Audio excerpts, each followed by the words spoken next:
Christophe de Chavannes condamné pour conduite sous stupéfiants, l'animateur annonce sa volonté de faire appel. L'animateur comparaissait ce jeudi 20 février au tribunal de Moulins pour conduite sous l'emprise de stupéfiants en récidive. Reconnu coupable des faits, Christophe de Chavannes a annoncé sa volonté de faire appel. Tout remonte au 17 août 2024. Alors qu'il file sur la RN7 à Toulon-sur-Allier, Christophe de Chavannes est arrêté par la gendarmerie pour excès de vitesse. 120 km/h au lieu des 80 autorisés. Lors du contrôle surprise, le présentateur de 67 ans est testé positif à la cocaïne. Une découverte qui complique sérieusement son cas, puisqu'il s'agit d'une récidive. Et oui, ce n'est pas la première fois que l'animateur se fait épingler pour un souci de conduite.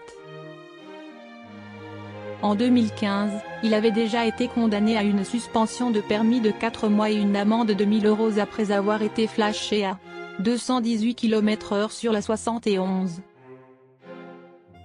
Absent lors de son audience au tribunal correctionnel de Moulins, Christophe de Chavannes a laissé son avocat, Medilan Slama, plaider sa cause.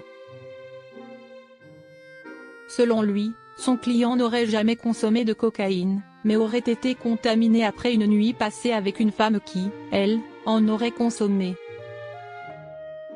Des échanges buccaux auraient alors suffi à le faire tomber dans le panneau des tests de dépistage.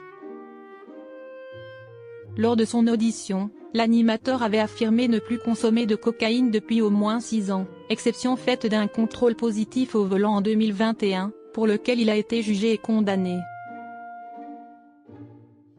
Christophe de Chavannes a été condamné à 1 200 € d'amende ainsi que 6 mois de suspension de permis.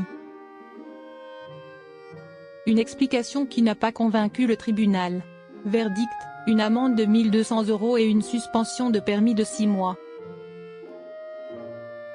Une sanction relativement clémente comparée aux peines encourues en cas de récidive, qui peuvent aller jusqu'à 4 ans de prison et 9 000 € d'amende.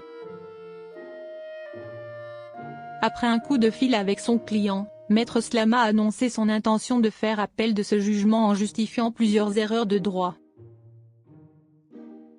Par ailleurs, l'avocat a souhaité rappeler, aujourd'hui, la décision de justice étant contestée, M. Christophe de Chavannes est, et demeure, présumé innocent des faits qui lui sont reprochés.